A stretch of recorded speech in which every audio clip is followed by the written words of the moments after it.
ओम शांति।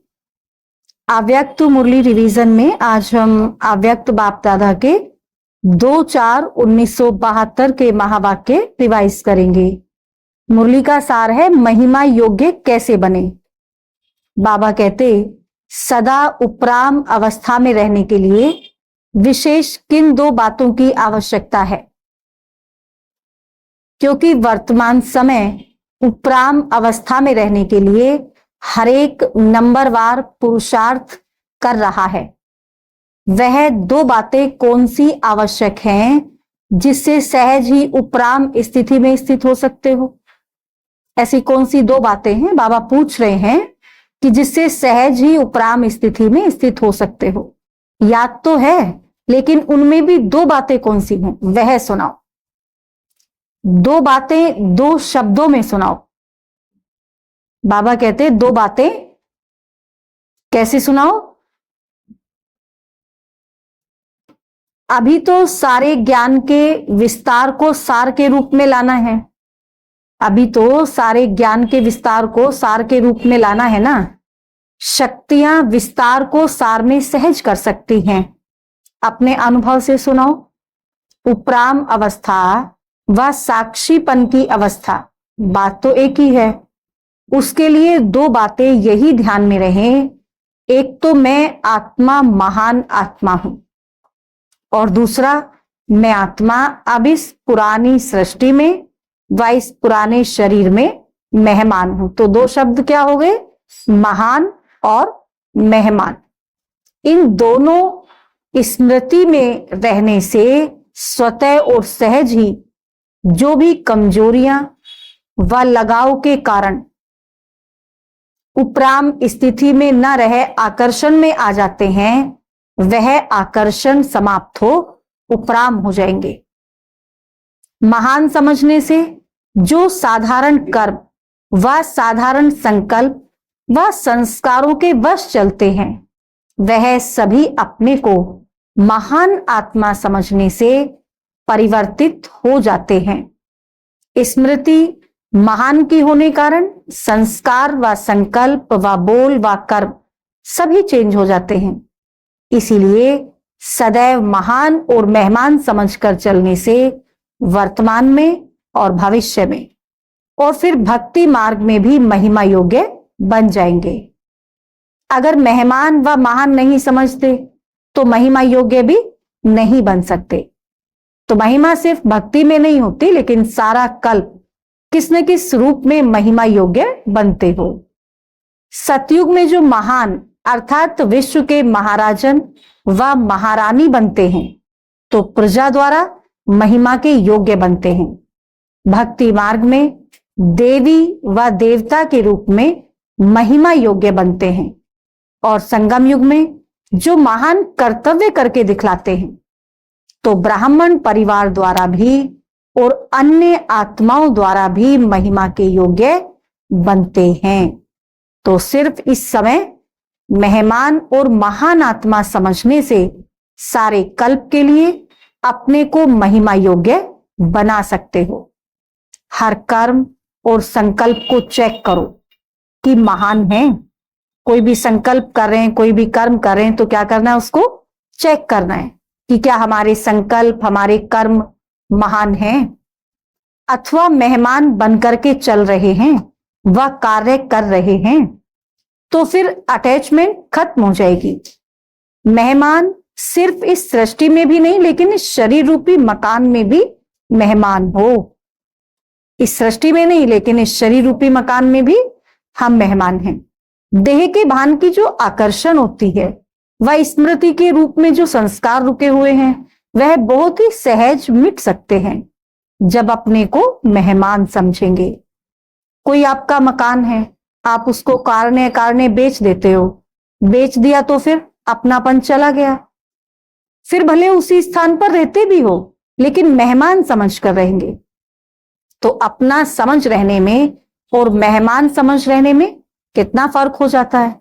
तो यह शरीर जिसको समझते थे कि मैं शरीर हूं, अभी इसको ऐसा समझो कि यह मेरा नहीं है। अभी मेरा कहेंगे, अभी क्या कहेंगे? कहेंगे ऐसा कि मेरा शरीर है। अभी यह शरीर आपका नहीं रहा जिससे मर्जीवा बने, तो मेरा शरीर भी नहीं, तन अर्पण कर दिया, वह मेरा समझती हो। इस समय पुराने शरीर की आयु तो समाप्त हो चुकी, यह तो ड्रामा अनुसार ईश्वरीय कर्तव्य अर्थ शरीर चल रहा है। इसीलिए आप अभी यह नहीं कह सकती कि यह मेरा शरीर है। इस शरीर में भी मेरापन खत्म हो गया। अभी तो बाप ने आत्मा को कर्म करने के लिए यह टेम्परेरी लोन में दिया है। टेम्परेरी लोन के रूप में दिया है ना इस शरीर को बाबा ने हमें। जैसे बाप समझते हैं मेरा शरीर नहीं, लोन लेकर कर्तव्य करने के लिए पाठ बजाते हैं, तो आप भी बाप समान हो ना।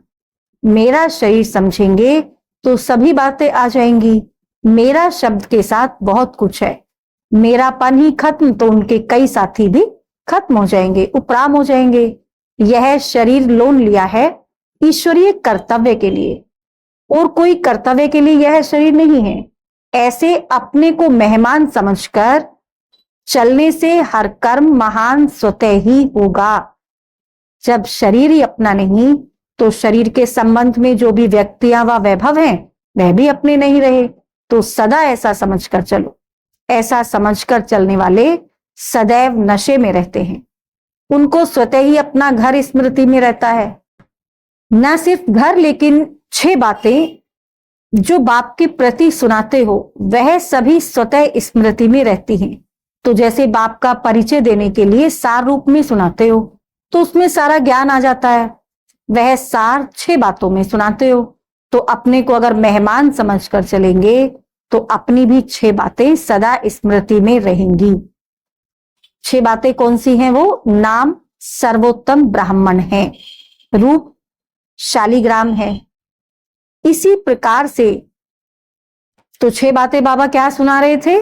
नाम सर्वोत्तम ब्राह्मण है, रूप शालिग्राम है। इसी प्रकार से समय की स्मृति, घर की स्मृति, कर्तव्य की स्मृति, वर्षे की स्मृति स्वतः ही रहती है। सारा ज्ञान जो विस्तार में इतना समय सुना है वह सार रूप में आ जाता है। जो भी बोलेंगे व कर्म करेंगे उसमें सार भरा होगा, असार नहीं होगा। असार अर्थात व्यर्थ। तो आपके हर बोल और कर्म में सारे ज्ञान का सार होना चाहिए, और वह तब होगा जब सारे ज्ञान का सार बुद्धि में होगा। सदा नशे में रहने से ही निशाना लगा सकेंगे। अगर नशा नहीं तो निशाना ही नहीं लग सकता है। तो सारे ज्ञान का सार 6 शब्दों में बुद्धि में आने से सारा ज्ञान रिवाइज हो जाता है। तो नशा कम होने के कारण ऊपर नीचे हो जाता है। अभी अभी फुल फोर्स में नशा रहता है और अभी अभी मध्यम हो जाता है। नीचे की स्टेज तो खत्म हो गई ना। नीचे की स्टेज क्या होती है? उसकी अविद्या होनी चाहिए। बाकी श्रेष्ठ और मध्यम की स्टेज, मध्य की स्टेज में आने के कारण रिजल्ट व निशाना भी मध्यम ही रहेगा। वर्तमान समय अपनी स्मृति की स्टेज में, सर्विस की स्टेज, दोनों में अगर देखो तो रिजल्ट मध्यम दिखाई देती है। मेजॉरिटी कहते हैं जितना होना चाहिए उतना नहीं है। उस मध्यम रिजल्ट का मुख्य कारण यह है कि मध्य काल के संस्कारों को अभी तक भी पूरी रीति भस्म नहीं किया है। तो यह मध्य काल के संस्कार अर्थात द्वापर काल से लेकर जो देह अभिमान व कमजोरी के संस्कार भरते गए हैं, उनके वश होने कारण मध्यम रिजल्ट दिखाई देती है। वो जो मध्य काल के संस्कार अभी रहे हुए हैं उसके कारण रिजल्ट मध्यम दिखाई देती है। कंप्लेन भी यही करते हैं कि चाहते नहीं है, लेकिन संस्कार बहुत काल के होने कारण फिर हो जाता है। तो इन मध्य काल के संस्कारों को पूरी रीति भस्म नहीं किया है। डॉक्टर लोग भी बीमारी के जर्म्स माना कीटाणु को पूरी रीति खत्म करने की कोशिश करते हैं। अगर एक अंश भी रह जाता है तो अंश से वंश पैदा हो जाता है। तो इसी प्रकार मध्य काल के संस्कार अंश रूप में भी होने कारण आज अंश है तो कल वंश हो जाता है। इसी के वशीभूत होने कारण जो श्रेष्ठ रिजल्ट निकलनी चाहिए वह नहीं निकलती।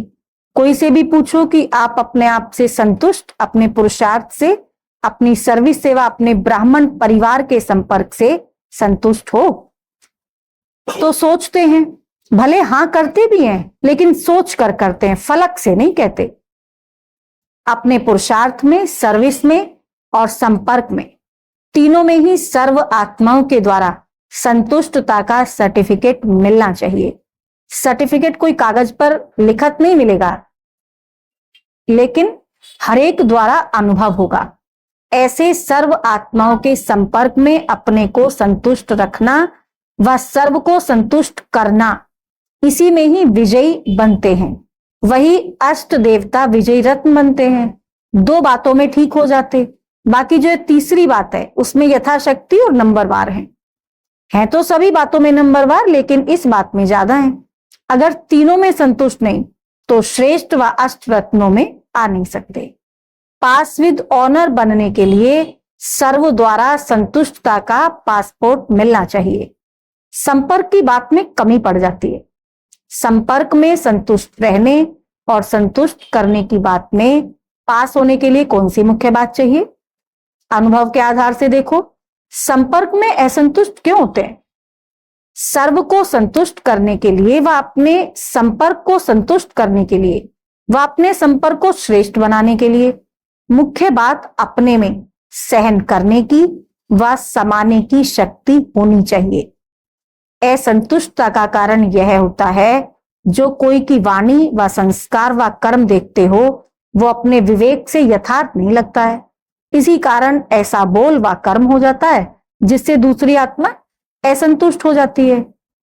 कोई का भी कोई संस्कार व शब्द व कर्म देख आप समझते हो यह यथार्थ नहीं है व नहीं होना चाहिए, फिर भी अगर उस समय समाने की व सहन करने की शक्ति धारण करो तो आपकी सहन शक्ति व समाने की शक्ति ऑटोमेटिकली उसको अपने अयथार्थ चलन का साक्षात्कार कराएगी।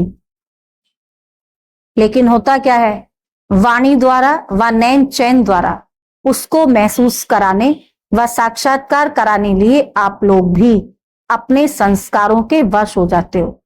इस कारण ना स्वयं संतुष्ट ना दूसरा संतुष्ट होता है।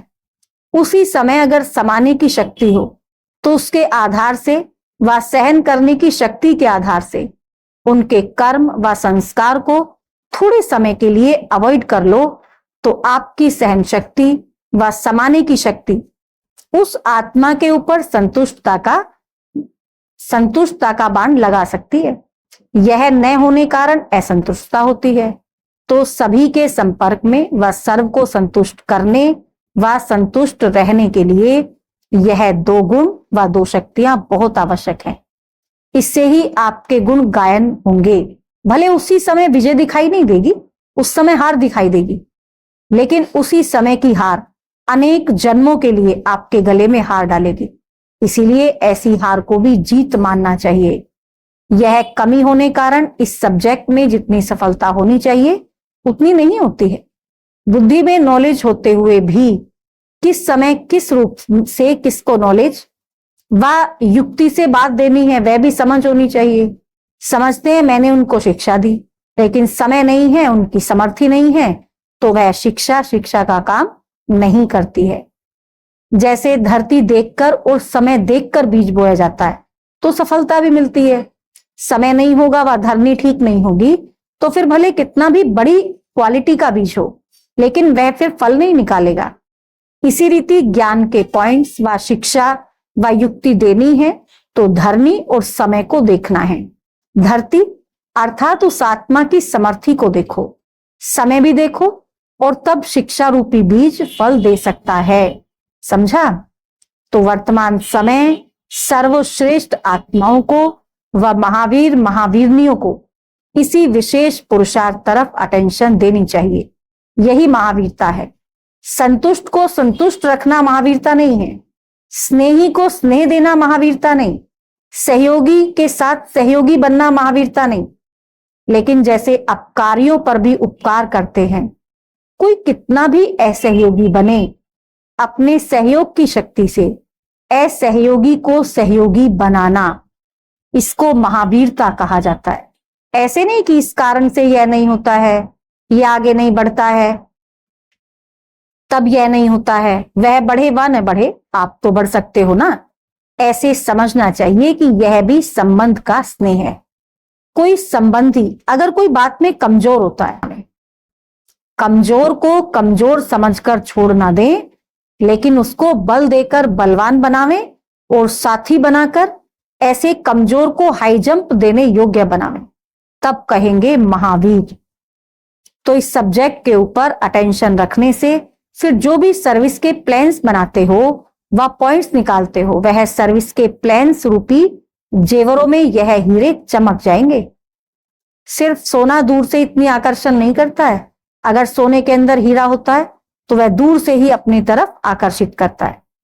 प्लान्स बनाते हो तो वह भले बनाओ, लेकिन प्लान में यह जो हीरा है उसको हर एक अपने आप में लगाकर फिर प्लान को प्रैक्टिकल करो, तो फिर सारे विश्व में जो आवाज फैलाना चाहते हो उसमें सफलता मिल सकेगी। दूर दूर की आत्माएं इस हीरे पर आकर्षित हो जाएंगी। समझा? अच्छा। ओ